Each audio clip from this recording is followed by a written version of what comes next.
Assalamualaikum warahmatullahi wabarakatuh. Kami ucapkan terima kasih kepada Bapak Haryadi Triwahyu Putra, SEMM, yang telah membantu dan membimbing kami untuk menyelesaikan tugas mata kuliah perilaku konsumen untuk melakukan sebuah penelitian dengan judul Pengaruh Email Marketing, Mobile Marketing, dan Sosial Media Marketing terhadap Consumer Buying Process pada Charity Organization di Kota Bandung.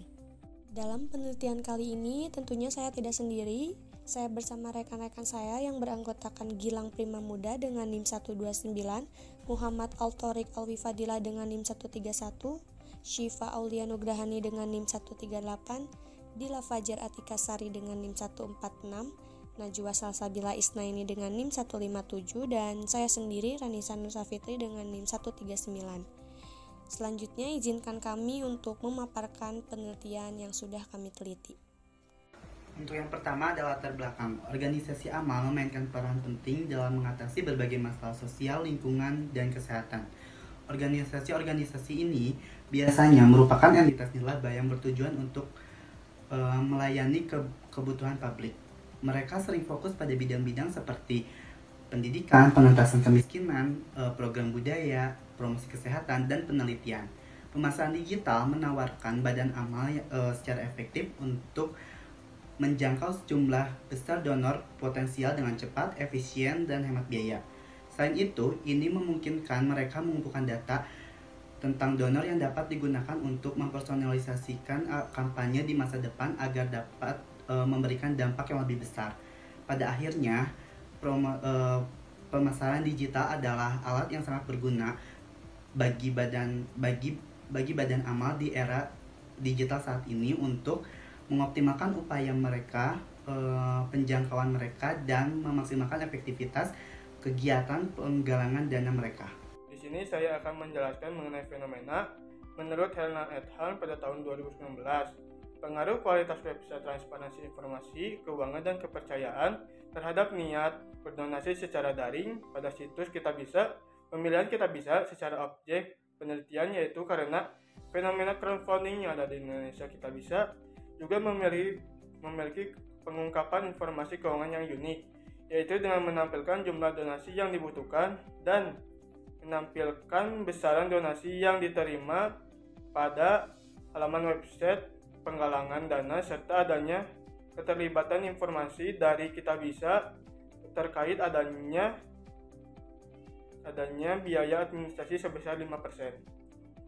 Selanjutnya, di sini saya akan menjelaskan menurut Nurul Fitria et al. Pada tahun 2022 yang menjelaskan bahwa dalam proses crowdfunding ada faktor yang menjadi penghambat, yang itu karena kurangnya kesadaran masyarakat terhadap isu lingkungan yang membuat tingkat edukasi donasi masyarakat masih sangat rendah. Demi melaksanakan kinerja, maka perlu digunakan kembali isu lingkungan agar masyarakat dapat mengetahui tentang permasalahan lingkungan hidup sehingga harapan masyarakat bisa mendukung kegiatan yang dilakukan oleh Ekotos melalui program crowdfunding. Nah, yang selanjutnya masalah penelitian. Yang pertama, penelitian ini menyelidiki dampak dari promosi dan pemasaran terhadap perilaku pembelian konsumen. Nah, dalam konteks ini, promosi dan pemasaran dapat mempengaruhi keputusan donasi dan dukungan bagi organisasi amal. Yang kedua, kemudahan dalam berbelanja secara online dan penggunaan teknologi ini telah mempengaruhi cara konsumen berkonsumsi, termasuk dalam dukungan organisasi amal. Dan yang ketiga, penelitian tentang teknik pengumpulan dana di organisasi nirlaba menunjukkan bahwa pendekatan yang benar-benar efektif dalam mengumpulkan dana telah menjadi penting untuk kelangsungan organisasi. Selanjutnya di sini ada novelty atau kebaharuan, yang dimana dalam penelitian kami menggunakan novelty atau kebaharuan menggunakan aplikasi SPSS. Dalam penggunaan SPSS, kami menemukan kebaharuan, yaitu terdapat pengaruh positif dan signifikan pada variabel email marketing dan sosial media marketing terhadap consumer buying process. Lalu selanjutnya ada keterbatasan penelitian. Yang pertama ada keterbatasan ketidakmampuan dalam penggunaan alat ukur sepenuhnya. Yang kedua yaitu ada keterbatasan dalam pengambilan sampel, di mana sampel yang diambil hanya sebagian kecil dari wilayah Kota Bandung. Dan yang ketiga ada kesulitan dalam merancang data penelitian yang normal. Dan yang terakhir itu ada kesulitan dalam menghadapi keterbatasan dalam penelitian itu sendiri, seperti kekhawatiran atau keterbatasan personal yang mempengaruhi kualitas maupun kuantitas dalam penelitian tersebut. Lalu selanjutnya ada definisi variabel. Yang pertama ada email marketing, adalah pemasaran dari e-commerce yang meliputi pekerjaan suatu perusahaan untuk mengkomunikasikan, mempromosikan, ataupun menjual barang melalui internet, menurut Armstrong dan Kotler 2004. Yang kedua ada mobile marketing, ialah suatu proses di mana aktivitas jual beli dapat dilakukan melalui telepon genggam dan melalui internet. Itu menurut Halufi et al. 2019. Dan yang ketiga ada social media marketing. Sosial media marketing sebagai suatu jenis strategi yang berbentuk sebuah jaringan online di mana konsumen dapat terhubung dan berdiskusi, menurut As'ad 2014. Dan yang terakhir ada consumer buying process, ialah proses keputusan pembelian diawali dengan kesadaran kebutuhan, lalu pencarian informasi, kemudian evaluasi alternatif menjelang pembelian. Lalu setelah itu dilakukan pembelian, terus konsumen baru hasil yang berupa kepuasan ataupun ketidakpuasan, itu menurut Kotler dan Tiller 2009.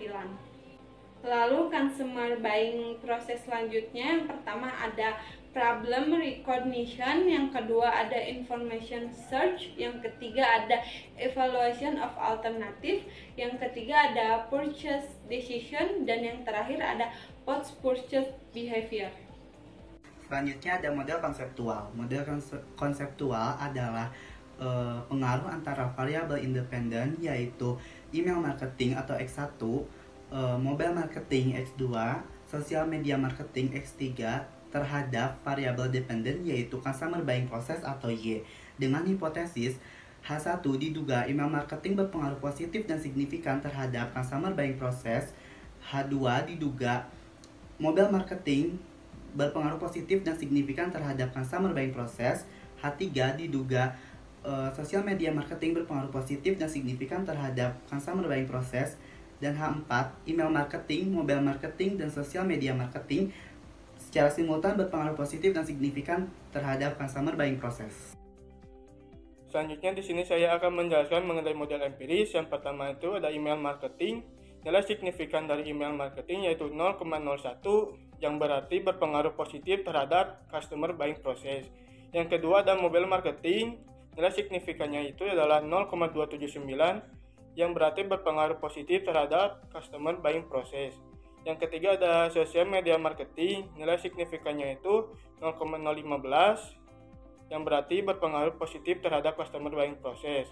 Untuk H4-nya itu sendiri yang digabungkan yaitu email marketing, mobile marketing, social media marketing berpengaruh positif terhadap customer buying process dengan nilai signifikan 0,00. Yang selanjutnya, populasi, sampel, dan lokus. Pada penelitian ini, populasinya yaitu seluruh masyarakat yang berada di wilayah Kota Bandung, yaitu sekitar 2 juta jiwa. Sedangkan untuk sampelnya, kami mengambil dari 94 orang yang mewakili dari 0,004% dari populasi. Nah, teknik pengambilan sampel yang kami gunakan yaitu simple random sampling. Sedangkan untuk lokus penelitiannya itu meliputi berbagai lembaga amal, yayasan, atau organisasi nirlaba yang menjadi fokus kajian di sebagian kecil yang berada di wilayah Kota Bandung. Selanjutnya, terdapat tabel operasionalisasi variabel. Dalam penelitian ini, kita menggunakan 4 variabel. Yang pertama itu ada email marketing, yang dimana terdapat 3 dimensi di dalamnya. Ada offer, aplikasi atau web, dan juga komunikasi. yang dimana untuk variabel email marketing ini menggunakan 8 indikator. Selanjutnya, ada mobile marketing dengan menggunakan 4 indikator dalam penelitian. Yang ketiga, ada social media marketing menggunakan 5 indikator dalam penelitian. Dan yang keempat, itu ada consumer buying process. Di dalamnya terdapat 4 dimensi. Ada dimensi transaksional, referensial, preferensial, dan eksploratif, yang dimana menggunakan 4 indikator dalam penelitiannya.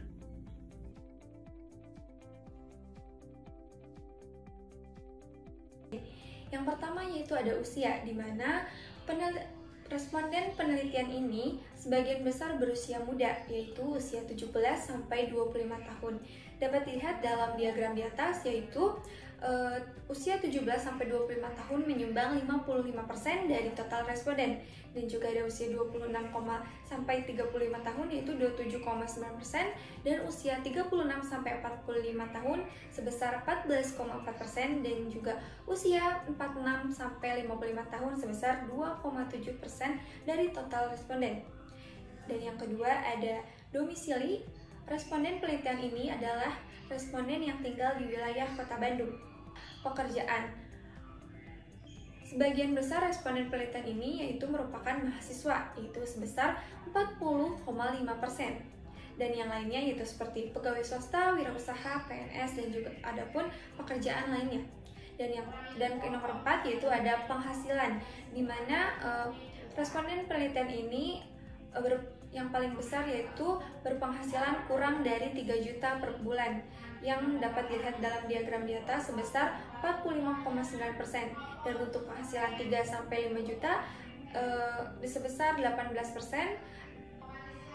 dan penghasilan 5 sampai 10 juta menyumbang sebesar 23,4%, dan untuk penghasilan lainnya itu 12,7% dari total responden.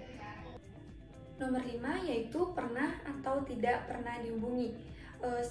Sebesar 87,4% responden pernah dihubungi oleh lembaga donasi, yaitu baik menggunakan lewat via email, handphone maupun media sosial. Dan untuk sebesar 12,6% responden tidak pernah dihubungi. Selanjutnya yaitu nomor 6, lembaga donasi yang menghubungi. Dapat dilihat dalam diagram di atas, yaitu sebesar 39,6 responden dalam penelitian ini dihubungi adalah dari kitabisa.com. Dan selanjutnya yang nomor 7 ada produk lembaga donasi. Produk lembaga donasi dalam responden penelitian ini kebanyakan yaitu dari sedekah donasi korban bencana alam sebesar 33,3%. Dan selanjutnya ada sosial media. Mayoritas responden penelitian ini mengetahui informasi dari Instagram, yaitu sebesar 54,1%, dan untuk TikTok sebesar 22,5%, Facebook sebesar 9,9%, dan terakhir itu ada aplikasi media sosial Twitter sebesar 54% dari total responden. Berikut terdapat tabel hasil uji validitas X1. Lalu ada uji reliabilitas X1, hasil nilai Cronbach alpha sebesar 0,875 lebih besar 0,60, maka variabel email marketing X1 dinyatakan reliable. Selanjutnya ada hasil uji validitas X2 atau mobile marketing. Bisa dikatakan valid jika R hitung lebih besar dari R tabel. Nah, bisa kita lihat pada tabel bahwa data yang telah diambil dari 94 responden ini memiliki R hitung yang lebih besar daripada R tabel, maka data yang kita teliti dinyatakan valid. Dan untuk hasil uji reliabilitas X2 atau mobile marketing bisa dilihat pada hasil Cronbach alpha-nya itu sebesar 0,679, di mana hasil tersebut lebih besar dari 0,60, maka variabel mobile marketing dinyatakan reliable. Selanjutnya di sini saya akan menjelaskan uji validitas pada X3. Untuk R hitung X3.1 hasilnya 0,782, untuk R tabelnya 0,1707, keterangannya itu adalah valid. Untuk X3.2 R hitungnya itu adalah 0,601, R tabelnya 0,1707, keterangannya itu ialah valid. Untuk X3.3, R hitungnya 0,636, untuk R tabelnya 0,1707, berarti keterangannya itu ialah valid.